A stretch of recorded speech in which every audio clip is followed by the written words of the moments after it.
Hey guys, Jem here with another book review. This time I'm going to be reviewing City of Lost Souls by Cassandra Clare. I literally just finished this book like a couple of minutes ago, and I loved it. I rated a 9.5 out of 10. And warning, this review will be containing spoilers. So let's go on to the synopsis. The demon Lilith has been destroyed, and Jay's freed from captivity. But when the Shadowhunters arrive, they find only blood and broken glass. Not only is the boy Clary loves missing, so is the boy she hates, her brother Sebastian, who's determined to bring the Shadowhunters to their knees. The Clave's magic cannot locate either boy, but Jace can't stay away from Clary. When they meet again, Clary discovers the horror Lilith's magic has wrought. Jace and Sebastian are now bound to each other, and Jace has become a servant of evil. The Clave is determined to destroy Sebastian, but there is no way to harm one boy without destroying the other. Only a few people believe that Jace can still be saved. Together, Alec, Magnus, Simon, and Isabel bargain with the sinister Seelie Queen, contemplate deals with demons, and turn at last to the merciless weapon-making Iron Sisters, who might be able to forge a weapon that can sever the bond between Sebastian and Jace. If the Iron Sisters can't help, their only hope is to challenge heaven and hell. A risk that could claim their lives. And they must do it without Clary, for Clary is playing a dangerous game, utterly alone. The price of losing is not just her own life, but Jace's soul. She's willing to do anything for Jace, but can she still trust him, or is he truly lost? What price is too high to pay, even for love? Love, blood, betrayal, revenge. Darkness threatens to claim the Shadowhunters in the harrowing 5th book of the Mortal Instruments series. So, I finally finished the Mortal Instruments series. The next book is coming out in May, the 6th and final book, and I am now finally caught up. But I cannot wait to be able to buy the box set of books 1 through 5 hardcover, and the Infernal Devices box set. I'm going to buy all of the books by Cassandra Clare hardcover. I love her books so much. Alright, but on to the description. Alright, so in the beginning, Sebastian and Jace are gone. Completely disappeared, like how I explained. Like, I think I told you guys of the end of the last book. And now, Clary is distraught. She's like a hollowed out shell. She's like lost a lot of weight, like become a skeleton, like lost her appetite, everything, like that sadness and despair. So Clary, Isabel, Simon, Alec, and Magnus all try to find a way to find Jace, but then when they find Jace, well, they don't exactly find him. Clary sees Jace in the Institute with Sebastian in the library when she was trying to get the fairy rings for the Seelie Queen to be, because they were making a deal with her. So she sees Jace, she sees how, like, Sebastian and Jace are all, like, buddy-buddy, and she's, like, really, like, suspicious about it, and, like, she gets this plan that Jace will come for her, and the fairy rings, are like telepathic. It'll, like, you put one ring on, another person has another ring, and you guys can talk telepathically. So that's what she does. That's her plan. She goes with Jace and Sebastian. She gives herself up. She has the ring, and she, like, stays with them for a while, for like a couple of days. A week. She stays with them for a week to find out their plan, what they're doing, what's up, and Simon has the other ring. And Isabel, Alec, and Magnus all try to find a way to separate them. Jocelyn and Isabel go to the Iron Sisters, tell them about the situation, and they can't make anything to separate Sebastian and Jace. So then they summon up the demon Azazel. I don't even know if I'm saying this right. It's an angel. He's a fallen angel. He's the second prince of hell after Lucifer, who was like the forger of weapons, and he fell from heaven, and he is now like bound to a rock like Prometheus was down in hell. So they summon Azazel, well, not the real Azazel, just his, like, soul, because he's bound to hell, he can't come up. And they try to find a way. They give up, each one gives up their happiest memory, to, for Azazel to tell them his plan. And his plan was for him to take Sebastian and bring him down to hell and hope that and as long as they're separated, hope that the bond will break, and they don't want to pay that. So they don't want to do that, so they just be all like, be gone, Azazel, I banish you, send you back to where you were. And then they get the idea of, like, what if something heavenly, or a weapon with heavenly or demonic alliance can cut their bond. So they get the idea of, like, I'm, like, skipping through a lot of things, but these are the most important points. They go to Luke's farmhouse, and Simon raises up Raziel. He's, like, 60 foot tall, this gigantic guy. It's like, whoa. At the lake, at Luke's farmhouse. So he raises him up. Raziel gives him the sword of Archangel Michael, who gave to Jeremiah at the Battle of Jericho, if I'm not mistaken. I haven't read the Bible in a long time, so I don't remember, like, a lot. But that's how it was explained. I think it was Jeremiah at Jericho. So, like, the sword is named Glorious. Like, Raziel gave Simon the sword in exchange for his mark of Cain. So, because Raziel was like, I can't kill you now. I promise I won't kill you. Just don't, like, summon me ever again. And because he didn't want to be bothered.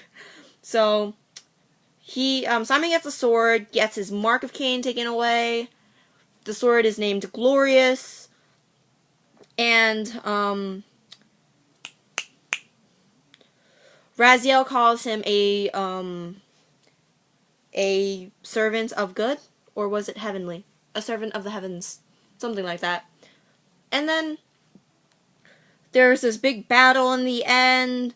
Clary stabs Jace with the sword, when the original plan was to stab Sebastian, but Jace was closer, so they stabbed Jace. And Jace now has, like, the heavenly fire inside of him in the end. And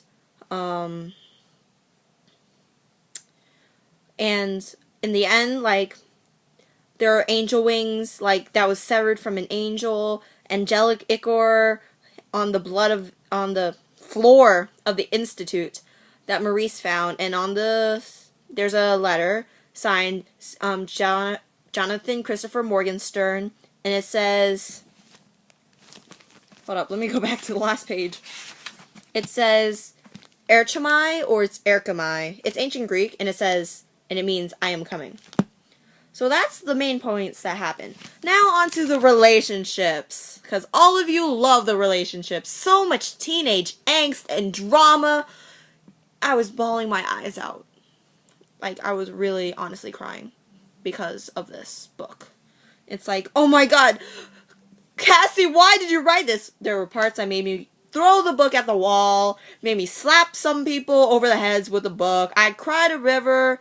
I'm drowning in it now, and oh my god. So let's go with Clace first. The Clace shipping. Clary and Jace. So their relationship is on a strain now, because Jace isn't Jace, yet he is Jace, but not Jace. It's, like, really confusing, but when I say it like that, but you'll get it when you read the book. Or if you've already read it, you know what I mean. And Clary's just trying to bring him back, have him alive, and love him. So there's that. Then there's the Sizzy shipping. Simon and Izzy. Simon loves Izzy. Izzy loves Simon. They won't admit that they love each other. So there's that. Because Isabel was raised to be all like, you should not give your heart away to a boy or they will crush you. Because that's what happened to Maurice. Because Maurice because Robert, Maurice's wife, Maurice being Isabel and Alec's mother, Robert cheated on Maurice, and, like, he cheated on her, and she was, like, all distraught, and he doesn't love her anymore. It's like, but they're still together for the children. I still don't think that's right. Just because you're there for the children and you're not for each other, I just don't think that's right. I think they should just separate. And Robert was trying to get the Inquisitor position, which means he'll be staying in Idris all the time. So, it was like, he's just trying to separate himself from the family. And then there's the Maya and Jordan shipping. I don't think there's an official name for them yet. But they're together in this book. They've made up. They're together. They love each other. Jordan's very insecure about himself. So he's all like, when they're separated, he's all insecure. Like, what if he finds another guy? What if he doesn't? What if she doesn't love me anymore? Then there's that drama. There's Eileen. I think I don't know how to pronounce her name. It's Eileen, or Alin, with Helen, who I love their shipping. It's like, yes, more gay couples. We need more, because finally, same-sex marriage is being accepted around the U.S., and it's just like, it's a happy, happy generation right now. So it's like, their relationship, they don't go into detail with their relationship. It's just like, they're mentioned in the book, but I love them. They're really great. They get together in this book. It's like, yay, a lesbian couple. Yes. Then the last one, which I ship the most, Malik. Magnus and Alec. I bawled. I mean, Cassie, why? Why? I'm just so sad. Like, they broke up in the end. They broke up because Alec was meeting Camille Belcourt, trying to find a way, because he wanted to stay with Magnus forever, but he didn't want to become immortal, and there was a way to get Magnus to become not immortal anymore, so he would be, like, normal. And, well, there were a lot of things. They broke up because Magnus found out what Alec was doing, like meeting with Camille. But Alec was just insecure about himself, and he wanted to talk to somebody about Magnus, and Camille was Magnus's ex-girlfriend, and she knew him, like, very well. So that's why he went to her, and he didn't tell Magnus, and then Magnus felt betrayed and everything. And I'm talking a lot because I'm running out of time.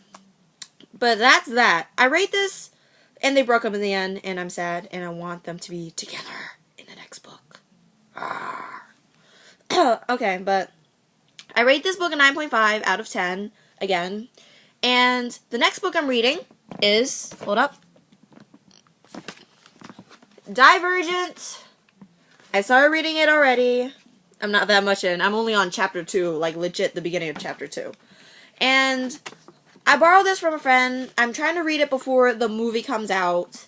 And next I'm going to be reading an ebook that one of my subscribers sent to me through to me in my inbox on YouTube like months ago. I've downloaded the ebook and I just haven't gotten around to reading it. So thank you for the ebook, and you know who you are. I will be reading it after I read Divergent, and I will be reviewing it. I will give you my insight to it. Alright? So that's all the time I have, because these videos are limited to 15 minutes now. At least they're longer than before. At least YouTube allows us to have them longer than before. But I'm out of time, and I'll see you guys next time when I give you a book review on Divergent. Bye!